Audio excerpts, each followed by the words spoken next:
Assalamualaikum warahmatullahi wabarakatuh. Waalaikumsalam warahmatullahi wabarakatuh. Ya, silakan kita mulai langsung. Kalau ada yang mau ditanyakan boleh.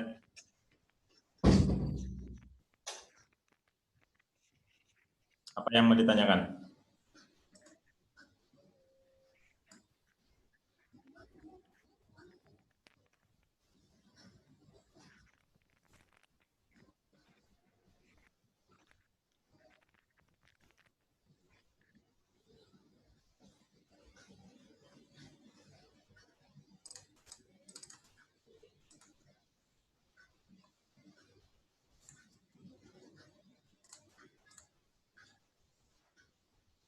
Yuk. Sir, untuk yang menentukan apa namanya searah jarum jam sama yang tidak searah jarum jam itu untuk kita kan itu untuk menentukan positif sama negatifnya kan, Sir? Ya. Spin quantum number-nya. Nah itu tuh cara nentuinnya gimana? Yang kan ada dua tuh. Yang tadi saya bilang menentukannya itu sebenarnya gini aja, misalnya ya. Misalnya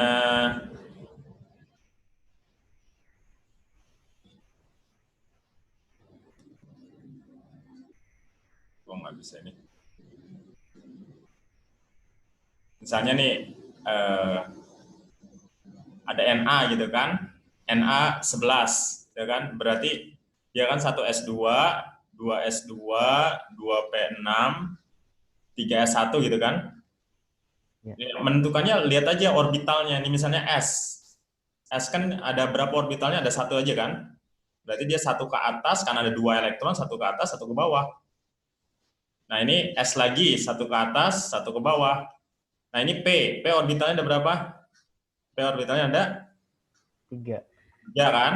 Nah ini karena 6, berarti kan atas, atas, atas, baru bawah, bawah, bawah. Nah ini yang sekarang ini yang S yang terakhir nih, cuma satu orbital tapi elektron cuma satu. Nah ini kalau satu ini memang kemungkinannya bisa dua, bisa ke atas atau bisa ke bawah.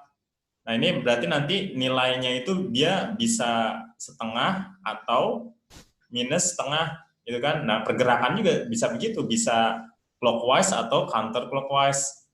Nah tetapi biasanya yang kita pakai kalau satu itu nanti kalau pilihannya ya, kalau kalian soalnya esai kalian bisa tulisan begini, bisa setengah, bisa minus setengah. Tapi kalau soalnya pilihan ganda, nanti kalau pilihannya nggak ada yang dua seperti ini, berarti kalian milih prioritasnya adalah kalau cuma satu ke atas dulu.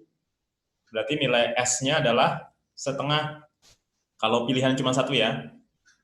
Seperti itu. Oke?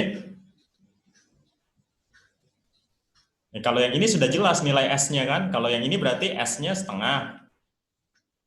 Kalau yang dua ini S-nya min setengah. Berarti kalau yang atas ini clockwise, yang bawah ini counter clockwise. Yang lain juga sama ini. Pokoknya kalau yang ke atas setengah, ke bawah minus setengah. Yang ke atas clockwise, yang ke bawah counter clockwise. Bisa dipahami? Yes, sir. Oke. Apalagi?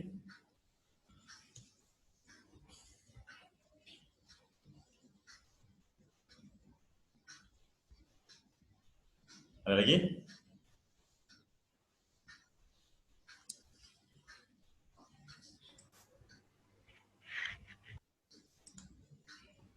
Kalau menentukan elektron yang lebih stabil itu gimana, Sir? Konfigurasi elektron. Oh, yang soal tadi kah? Ya.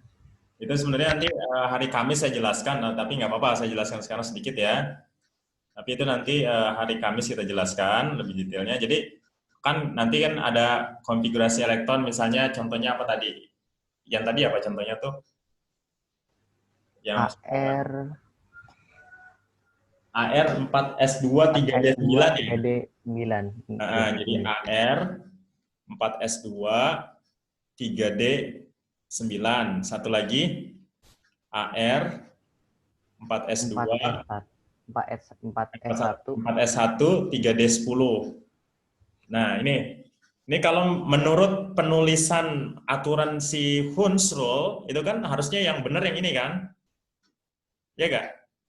Karena kan harusnya 4S2 dulu, 4S2 dulu diisi baru 3D9 gitu kan? Ini kan 18, ini 18 juga. Ini totalnya sebenarnya 29 ya. Saya nggak tahu nama atomnya apa ini, pokoknya anggaplah X. Ini berarti berapa? 29 ya nomor atomnya. Ini juga 29. Nah, ini terjadi penyimpangan kalau seperti ini. Jadi jawabannya yang benar itu yang ini. Yang apa? Yang 4S1 3D10. Kenapa yang ini? Ini terjadi penyimpangan. Nanti saya jelaskan di hari Kamis. Penyimpangannya seperti apa? Ini gini. 4S2 3D9 gini. 1 2 3 4 5. Kan 4S itu orbitalnya 1 kan? Ini 4S. 3D berapa orbitalnya? 5 kan? 3D kan 5 1 2 3 4 5. Nah, kalau kita ngikutin ini itu 1 ke atas, 1 ke bawah. Nah, yang ini 9. 1 2 3 4 5 6 7 8 9 gitu kan? Iya enggak? Harusnya seperti ini kan? Betul? Yes, sir. Nah, Yes, sir. konfigurasi seperti ini itu tidak stabil. Tidak stabil. Kenapa tidak stabil? Karena ini memungkinkan untuk bisa stabil. Nah, apa yang dimaksud dengan stabil? Stabil adalah konfigurasi yang memungkinkan dia stabil gitu. Stabil artinya tidak mudah berubah. Nah, syarat untuk stabil apa? Ada 2 stabil itu syaratnya. Yang pertama adalah orbitalnya setengah penuh. Setengah penuh. Berarti kalau setengah penuh ada 1 elektron ya, atau orbitalnya penuh. Nah, kalau setengah penuh atau penuh itu dia menjadi stabil. Nah, kalau misalnya konfigurasi elektron mempunyai kemungkinan dia orbitalnya setengah penuh atau orbitalnya penuh, itu dia akan lebih stabilnya seperti itu. Nah, kalau kita lihat ini penuh kan ya? Penuh kan orbitalnya? Ini stabil. Yang ini stabil nggak yang ini? Tidak, sir. Nggak stabil karena yang satu ini nggak penuh nih, ya kan? Kira-kira berarti ini nggak stabil kan? Yang satu stabil, yang satu nggak stabil. Berarti ini nggak stabil, totalnya nggak stabil jadinya. Nah, ini sebenarnya bisa dijadikan stabil, dua-duanya stabil. Gimana bisa dijadikan dua-duanya stabil?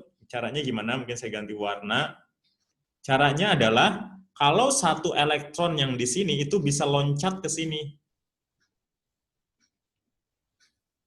Ya, satu elektron yang di 4S2 loncat ke sini. Itu bisa, namanya itu eksitasi. Eksitasi adalah elektron loncat. Kenapa elektron loncat? Supaya lebih stabil. Coba kalau kita lihat, kalau satu elektronnya loncat, apa yang terjadi jadinya? Jadinya seperti ini nanti. 1, 2, 3, 4, 5. Nah, yang ini jadi 3 berapa yang di 4S nih? Karena satunya loncat ke sana. Jadi tinggal 4S1. 1. Tinggal 1 elektron kan? Yang ini ada berapa jadinya? 10, sir. Ada 10, berarti penuh kan? Kalau ada 10 jadi penuh kan? Jadi gini.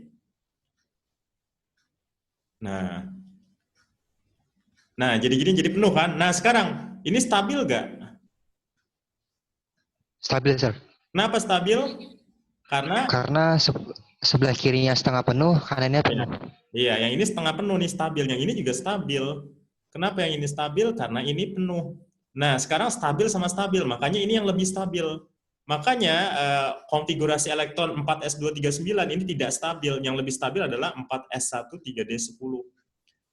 Itu kenapa? Karena terjadi ini namanya eksitasi elektron. Elektron yang loncat. Ini elektron yang loncat bisa terjadi untuk mencari kestabilan. Eksitasi elektron.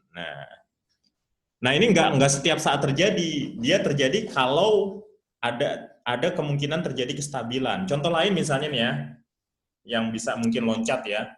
Kalau misalnya AR 4S2 3D4, stabil nggak menurut kamu nih?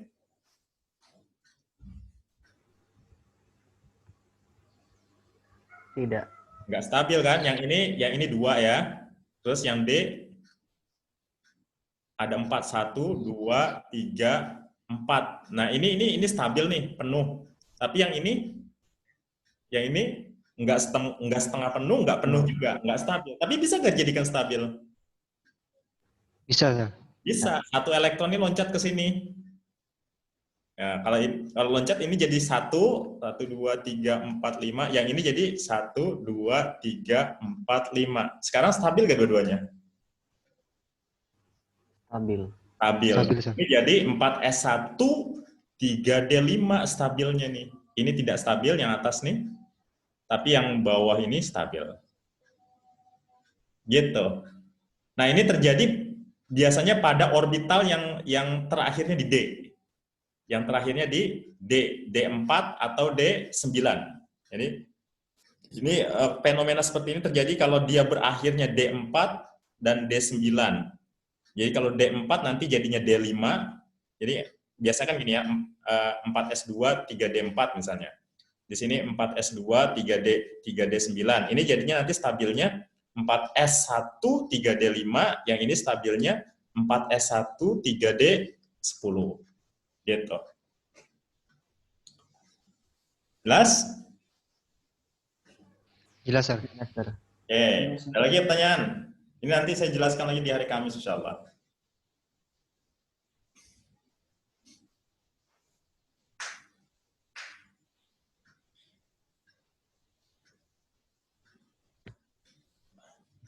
Apalagi?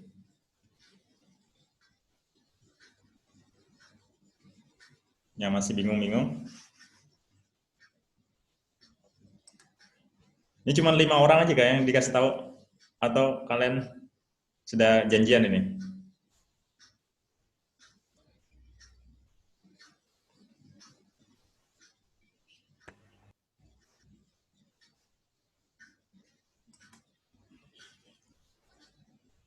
Oke, ada lagi?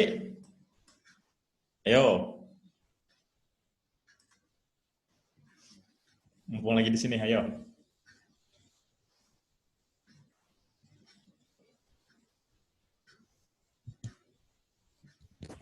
Sir, Ya, kan misalnya diketahui di soal kayak yang di latihan 2.4 halaman 52 paket, ya. di situ diketahui bilangan kuantum NL, ML, dan S yang mungkin dari elektron yang menempel pada subkulit 3P. Pada elektron yang menempel pada subkulit 3P. Nggih. Nilai ML dan? NL, ML, dan S. Oke, N, L, ML, dan S yang mungkin ya? Iya. Yang mungkin pada kulit 3P. Kalau 3P berarti kan sudah jelas. N-nya yang memungkinkan cuma satu, yaitu 3. 3. Nggak ada lagi, kan 3P sudah pasti nih, N-nya 3. L-nya juga cuma satu, nggak ada kemungkinan lain, yaitu L-nya satu. Kenapa satu? P kan? P itu L-nya sama dengan satu. Nggak ada kemungkinan lain. Nah, yang ada kemungkinan lain adalah ML. ML ini ada 3 kemungkinan. Kenapa? P ini mempunyai 3 orbital. 1, 2, 3. Nilainya itu dari -1, 0, plus 1. Nah, inilah ketiga kemungkinannya. Bisa -1, bisa 0, bisa plus 1 ML-nya. S-nya juga kemungkinan, S cuma 2 kemungkinan, yaitu plus setengah dan minus setengah. Ini jadi jawabannya kalau ditanya kemungkinan itu.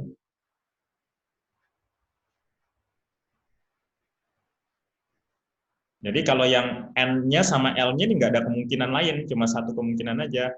Tetapi kalau ML, S itu ada, ML-nya ada 3 kemungkinan, S-nya ada 2 kemungkinan. Oke?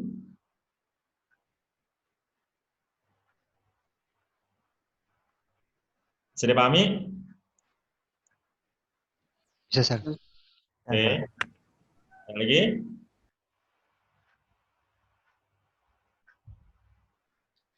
Sir, izin bertanya, Sir. Ya, silakan. Untuk midterm test nanti isotops masuk nggak, Sir? Kayak Eh, menentukan gitu. Nanti hari Senin, hari Kamis saya kasih tahu ya ininya, Oh, oke, kisi-kisinya. Sir. Sekarang saya belum tentukan apa saja soalnya nanti. Tapi dari awal yang jelas. Oh, yes. Thank you, Sir. Ya, ya. Lagi?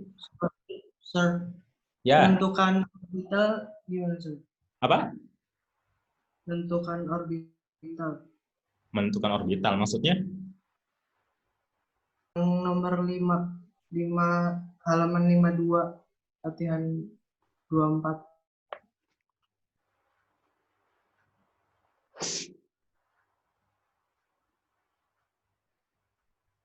Nomor 5 halaman 52. Ya Yes, kan? Sir. Nah, itu kalau apa perbedaan antara orbital dxy dengan dx square dan y square itu kan? Ya kan? Yes, Sir. Itu perbedaan bentuknya yang beda. Itu ada di halaman sebelumnya ada. Ini pertanyaan yang seperti ini menunjukkan bentuk sebenarnya. Orbital dxy bentuknya seperti itu.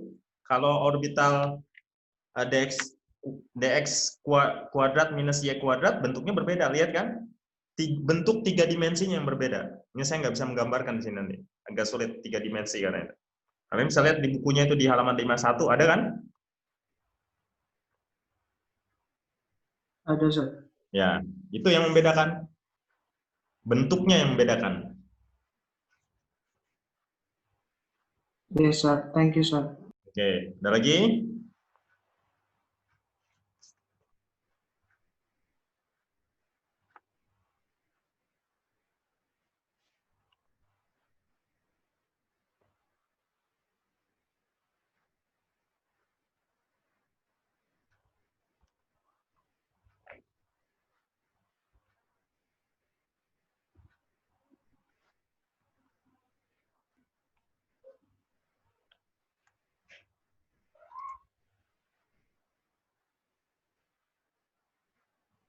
Ada?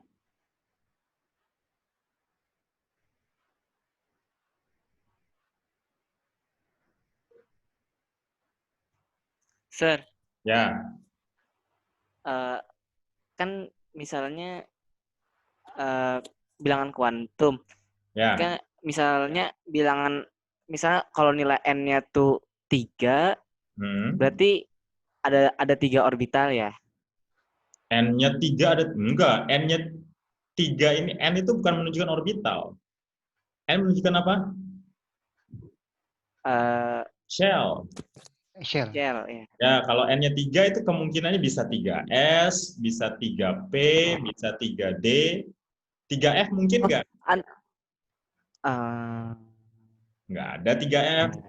Kenapa? Karena kalau F mulainya dari 4. Makanya kalau N-nya 3 kemungkinannya itu bisa orbital S, orbital P, dan orbital D. Orbital F nggak mungkin kalau N-nya 3. Coba aja lihat di yang urutan yang kalian harus hafalkan, nggak ada 3F. Ya kan?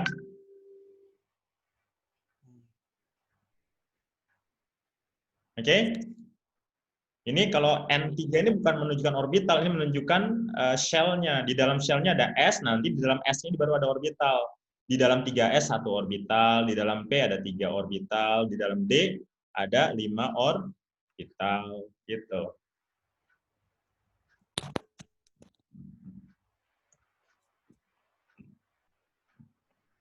Oke? Jelas ya? jelas, Mister. Ada lagi?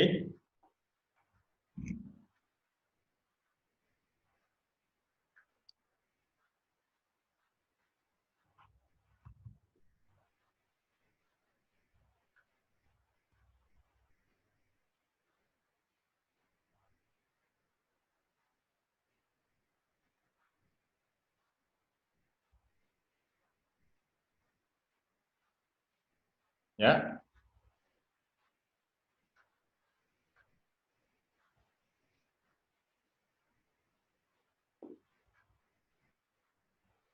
Nggak ada lagi?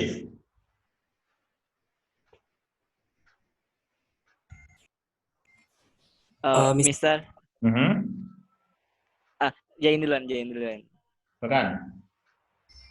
Berarti Mister Ya. untuk F itu jika N-nya 4. Itu kesimpulannya, di conclusion-nya. Ya, kalau N-nya 4 itu mungkin semuanya. S bisa, 4S kan ada, 4P juga bisa, 4D juga bisa, 4F juga bisa. Jadi kalau N-nya sudah 4 dan seterusnya itu semua orbital mungkin, orbital yang sudah ditemukan ya, itu mungkin. Tapi kalau N-nya 3 tadi, yang mungkin hanya 3S, 3P, 3D, sedangkan 3F, nggak ada 3F. N-nya 2 itu lebih sedikit lagi, cuman bisa 2S, 2P, 2D nggak ada 2D, 2F juga nggak ada. Jadi mungkin cuman S sama P. Kalau N-nya 1, nah ini lebih sedikit lagi, cuman bisa S saja, nggak ada yang lain. 1P nggak ada juga. Karena P kan dimulai 2P. Jadi semakin rendah nilai N-nya, semakin kecil shell-nya, semakin sedikit kemungkinan orbitalnya. Tapi kalau sudah N4 itu udah semuanya sudah memungkinkan. Yang sudah ditemukan ya, yang kita baru temukan kan sekarang cuma ada S, P, D, F. Ya, sedangkan yang lainnya belum ditemukan.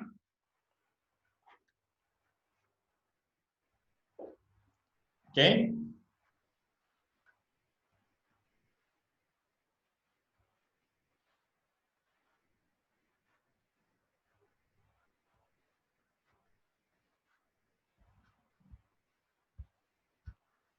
Oke?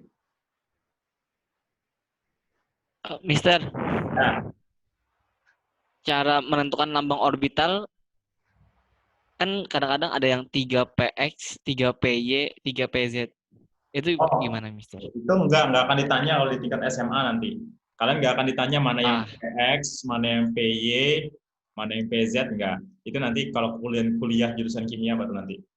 Kalian cuma nanti ditanyakan ini aja, konfigurasinya aja, gitu. Tapi nanti ada ini cara menentukan ini pakai rumus matematika, agak ribet nanti. Iya, Mister. Karena harus tahu bentuknya seperti apa, harus tahu, ada di buku kan, di halaman 51 tuh. Jadi kalau S itu bentuknya bulat, yang waktu itu pernah juga saya tampilkan. Kalau P itu bentuknya seperti ini. Nah ini kan bisa 3 kan, bisa PX, bisa PY seperti ini, bisa juga PZ ya, yang ke dalam. Nah ini kan susah menggambarkan dengan 3 dimensi. Nah kalau D lebih susah lagi tuh menggambarkannya karena ada 4 gini kan D itu. Nah itu, apalagi F itu susah digambarkan ya, bahkan di buku kalian pun nggak digambarkan yang F. Jadi kalau ini X, Y, Z ini hanya menentukan untuk apa orientasi di dalam ruang, ya bentuk. Jadi nanti kan ini kan apa ya namanya plan itu apa namanya bidang ya, menunjukkan bidang kan, bidang X, Y dan Z, artinya 3 dimensi dia. Oke? Jadi kalian nggak akan ditanya ini PX, PY atau PZ, nggak akan ditanya seperti itu. Bukan ranah kalian sekarang. Tapi kalau ditanya bentuknya, kalau bentuknya PX seperti ini, nah itu mungkin ditanya kalau bentuknya ya. Makanya diperhatikan bentuknya itu yang ada di halaman 51.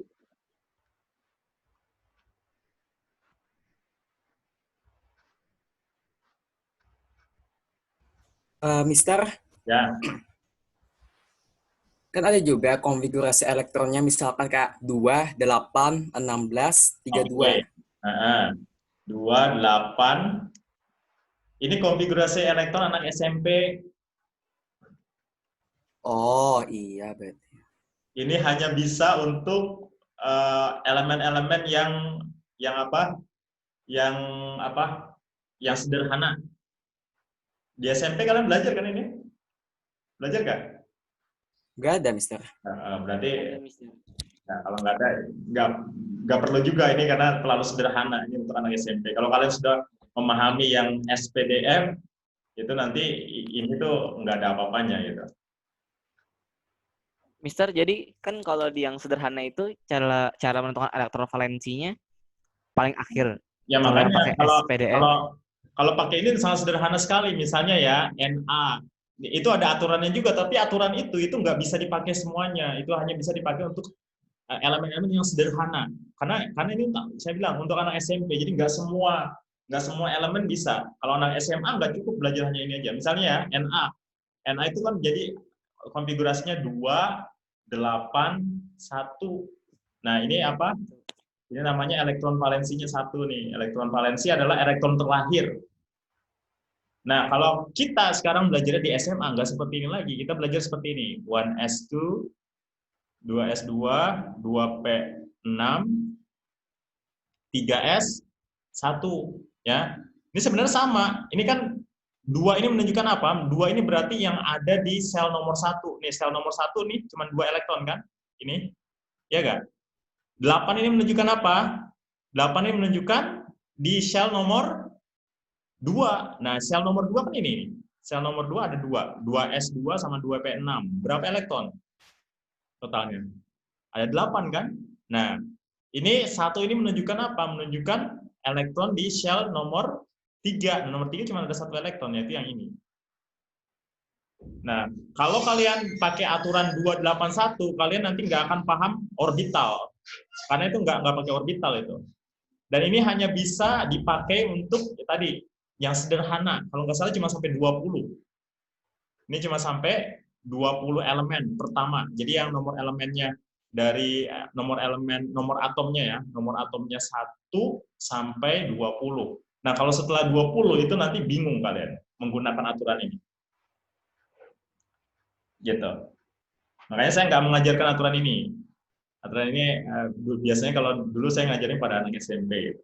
Karena kalau sudah memahami ini, itu sebenarnya nanti ya ini mudah. Dan nggak terpakai juga yang ini. Ini nggak terpakai nanti.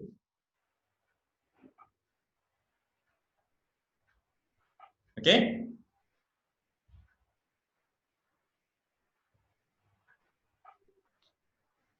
Mister, Ya, untuk yang teori atom mekanika kuantum itu ya. nanti yang seperti radiasi elektromagnetik, gelombang-gelombang itu keluar, Mister. Ya, pokoknya yang saya ajarkan aja yang keluar. Saya mengajarkan secara detail gitu. Iya, Mister. Oke, kalian lihat di video-video yang sudah saya upload di YouTube. Apa yang saya ajarkan di kelas itu yang akan saya tanyakan. Nggak akan saya tanya yang nggak saya ajarkan di kelas. Karena itu banyak sekali ya ini itu dan semuanya nggak terlalu penting juga sebenarnya untuk sekarang. Apalagi kita masa pandemi ini kan memang kurikulum kita apa disederhanakan kan. Walaupun tidak begitu sederhana banget juga sih untuk yang IPA itu. Tapi ya intinya ketika ya tidak pandemi pun nggak akan dipelajari secara dalam. Itu sebenarnya lebih banyak ke arah pengetahuannya aja. Core-nya adalah intinya adalah yang dipelajari di kelas. Nanti lebih mendalam kalau kalian kuliah. Dan yang kayak itu juga nggak akan ditanya sampai kalian ujian SBMPTN juga nggak akan ditanya seperti itu. Tapi itu perlu untuk pengetahuan, ya. Untuk pengetahuan makanya kalian di buku itu kan semuanya ada kan. Jadi bisa dibaca, dipahami juga bisa, gitu.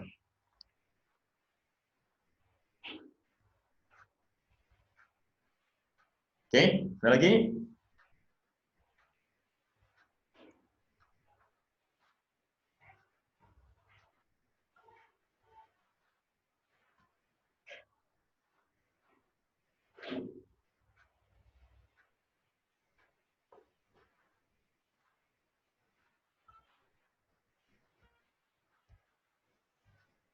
Ada?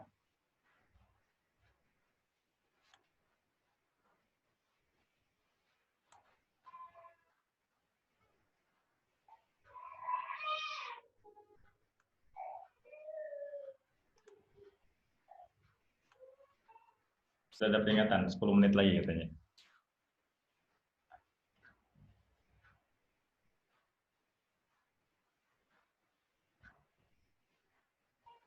Mister, Ya, Dimas duluan. Izin bertanya, Mister, yang tentang karakteristik of scientific method. Yang maksud dari empirical itu apa ya, Mister? Empirical itu berdasarkan data, artinya berdasarkan data yang diambil.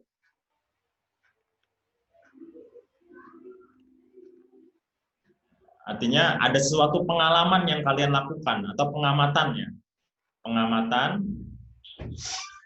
dan observasi yang dilakukan. Nah, itu data-data yang diambil itulah yang menunjukkan bahwa sebuah penelitian itu dia empiris jadinya nanti.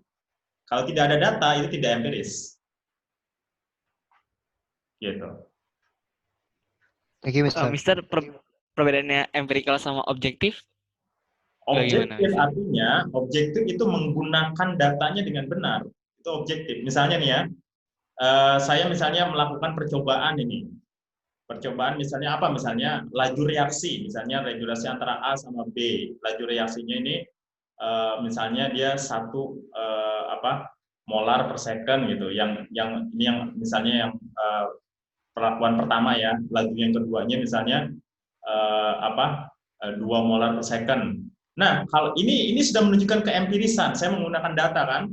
Tetapi kalau misalnya saya ketika menggunakan ini tidak 1 molar per second, tapi saya ganti menjadi 1,5 molar per second. Nah, ini saya nggak objektif. Kenapa? Saya tidak berdasarkan data ini. Oke, saya bisa empiris, tapi saya tidak objektif. Karena saya memanipulasi data. Gitu. Nah, objektif itu artinya sesuai dengan data yang diambil. Oke? Iya, Mister. Oke.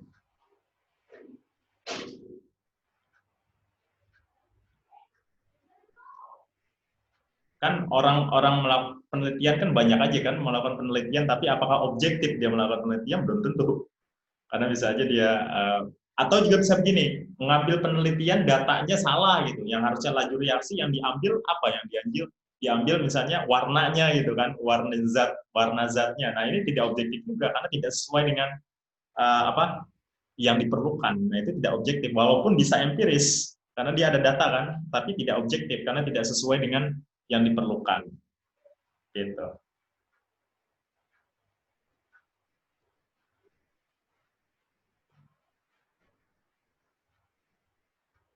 Oke, ada lagi?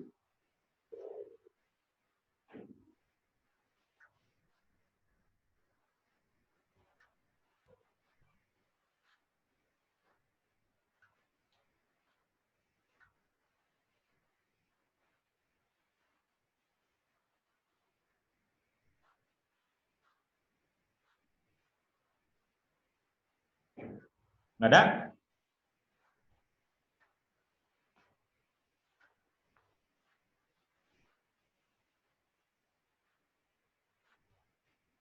Mister, Ya. untuk pada saat konfigurasi elektron kan ada yang sangat panjang tadi, Mister. Ya. Terus disederhanakan. Itu cuman atom-atom tertentu aja, Mis, yang bisa digunakan. Misalnya kayak kripton, argon.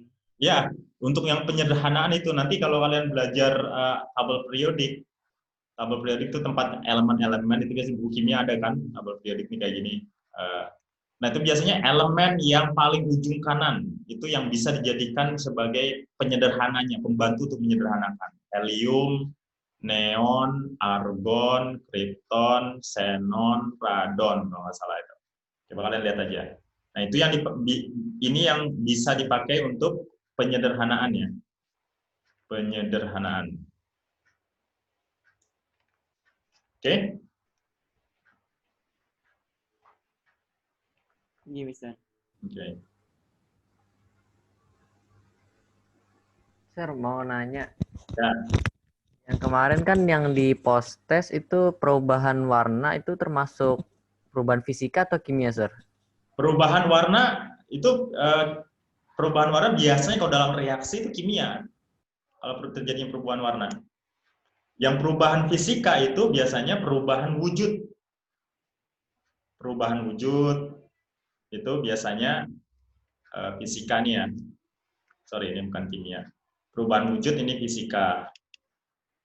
Kalau warna, kalau dalam reaksi ya, reaksi, kalau kimia kan belajar tentang reaksi.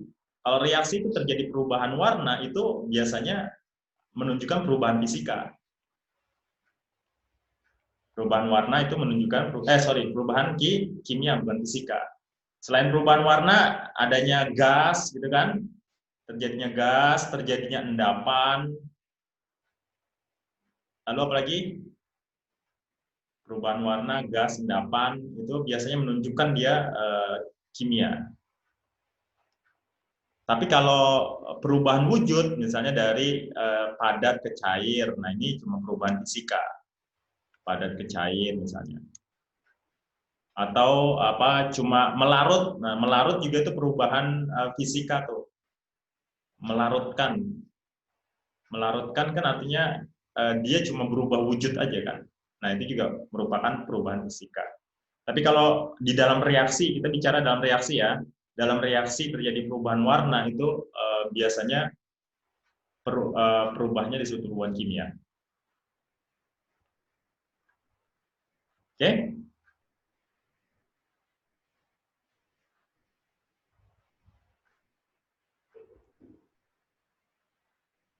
Ada lagi? 3 menit lagi, waktu kita akan habis.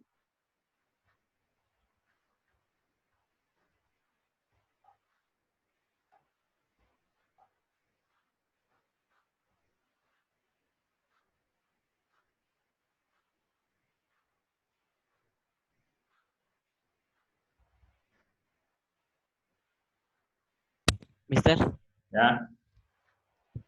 isobar itu bagaimana, Mister? Ya, isobar itu biasanya cuma di Indonesia dipakai itu.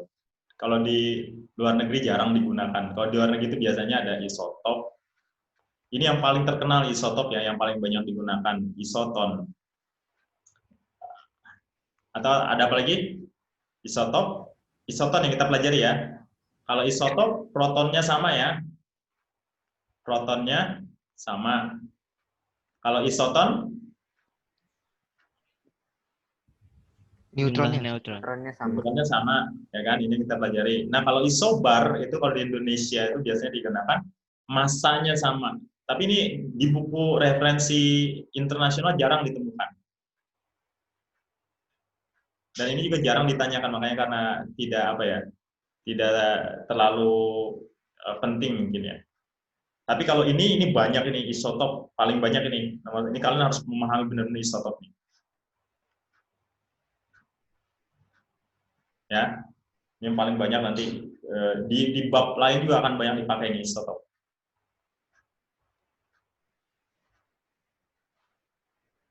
Berarti Mister, kalau isotop itu berarti elektronnya sama juga. Ya, jelas protonnya kan sama. Isotop itu sebenarnya adalah elemen yang sama, unsur yang sama. Misalnya karbon 12 sama karbon 13, ini kan sama-sama karbon. Pasti kalau sama-sama karbon, jumlah protonnya sama, elektronnya juga sama. Kan sama-sama karbon, cuman yang membedakan adalah neutronnya berbeda kan, yang ini 6, yang ini 7. Nah, ini menyebabkan walaupun mereka sama-sama karbon, tetapi nanti yang membedakan adalah sifat apanya? Sifat fisikanya yang berbeda. Kalau sifat kimianya nggak berbeda, karbon 12 sama karbon 13 sama. Cuman yang berbeda nanti sifat fisikanya. Gitu. Warnanya mungkin berubah ataupun tadi apa wujudnya mungkin berubah, tetapi kalau reaksi di dalam reaksi itu akan tetap sama. Oke, ini udah hampir habis waktunya, di bawah 1 menit. Saya rasa cukup ya. Nanti kalau perlu apa-apa lagi bisa hubungi saya. Untuk hari ini, terima kasih. Sampai ketemu lagi. Thank you, Thank you, sir. Mister. Thank you, Mister.